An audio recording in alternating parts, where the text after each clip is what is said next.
a lot of people were predicting a red wave. And I think you were quite pessimistic about the Democrats' chances in the midterms as well. Why did the red wave not arrive? And what does that tell us about the strengths and weaknesses of the Republicans and the Democrats?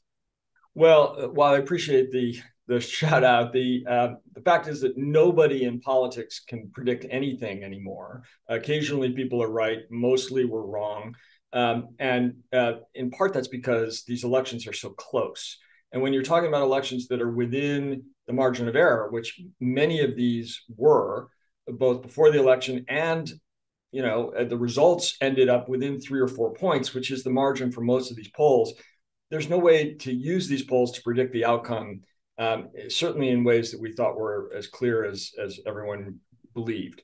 Well, the other thing is that, at this point, you have response rates of 1% or below 1% for most telephonic polls. And it seems to me like, what is the definition of a weirdo?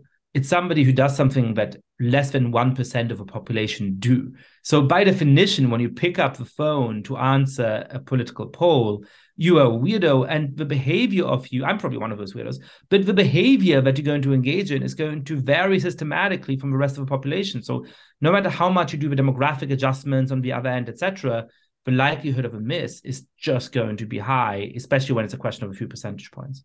It is, but I would say in defense of my friends in the polling industry, they did pretty well despite all of that. You're right that it's very tough to get these things completed.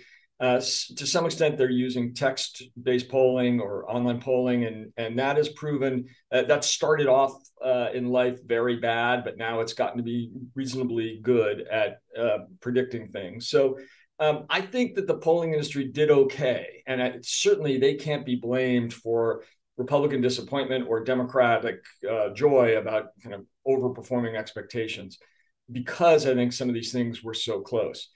But I think fundamentally, the reason that the red wave didn't materialize was because what we found in almost every case, not everyone, but in almost every case in a swing district or state, was the mainstream candidate beat the extreme candidate.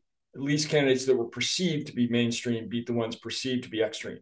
Now, again, it didn't hold everywhere. There are plenty of exceptions, but on the whole, broadly speaking, that's where people went, and they were extreme and we weren't.